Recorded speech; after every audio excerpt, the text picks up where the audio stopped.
2024 लोकसभा चुनाव में बीजेपी को हराने के लिए विपक्ष ने मोर्चाबंदी की ओर पहला कदम बढ़ा दिया है। कल पटना में विपक्ष की बैठक के साथ ही ये फॉर्मूला भी सेट हो जाएगा कि विपक्ष 2024 में किस रास्ते आगे बढ़ने वाला है। विपक्षी एकता में साथ आनी पार्टियों को 2024 के लोकसभा चुनाव में लड़ने के लिए मनमाफिक सीटें मिलना आसान काम नहीं होगा, बल्कि सबको जटिल गुना गणित पर खड़ा उतरना होगा। ऐसे में आइए आपको बताते हैं कि वो कौन सा फॉर्मूला होगा जिसके बल पर विपक्ष अगर आगे बढ़े तो उसके लिए 2024 लोकसभा चुनाव की राह आसान हो जाएगी।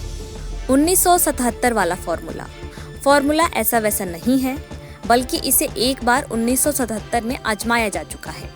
जनता पार्टी ने 1977 में इसी फॉर्मूले से घटक दलों के बीच सीट का बंटवारा किया था, जिसमें लोकसभा चुनाव में इंदिरा गांधी की अगुवाई वाली कांग्रेस की करारी हार हुई थी।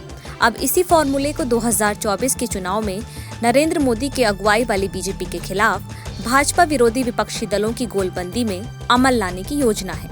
आरजेडी जेडीयू ने बनाया फॉर्मूला। आरजेडी और जेडीयू के नेता फॉर्मूला तैयार करके बैठे हैं, जिस पर 23 जून की मीटिंग में सबकी सहमति बन गई तो प्रस्तावित गठबंधन के अगले दौर की बातचीत में सीट बंटवारे की उलझनों को धीरे धीरे सुलझाने का काम शुरू हो जाएगा।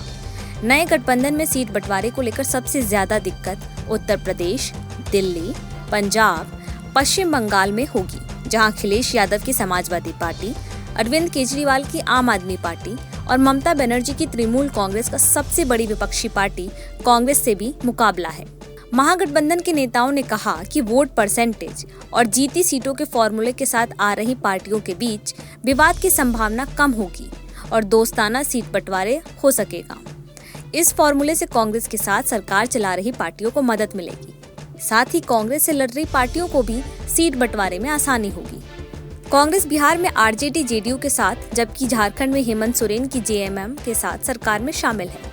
वहीं बंगाल में टीएमसी, यूपी में सपा और दिल्ली पंजाब में आप के साथ थोड़ी बहुत दिक्कतों के साथ इसी फॉर्मूले के आधार पर सीटों पर समझौता हो सकता है। महागठबंधन के सूत्रों के मुताबिक फॉर्मूले का एक पहलू ये भी है कि अगर किसी राज्य में किसी पार्टी को कम वोट शेयर के बाद भी गठबंधन की दूसरी पार्टी से ज्यादा सीटें मिली हैं तो उसे सीट बंटवारे में वजन मिलेगा। 2019 लोकसभा चुनाव में नरेंद्र मोदी की अगुवाई वाली एनडीए को करीब 45% वोट मिले थे। बाकी 55% वोट कांग्रेस समेत अन्य दलों को मिले थे। अब 2024 में बीजेपी को सत्ता में आने से रोकने के लिए इसी 55% वोट को एकजुट करने की बात हो रही है।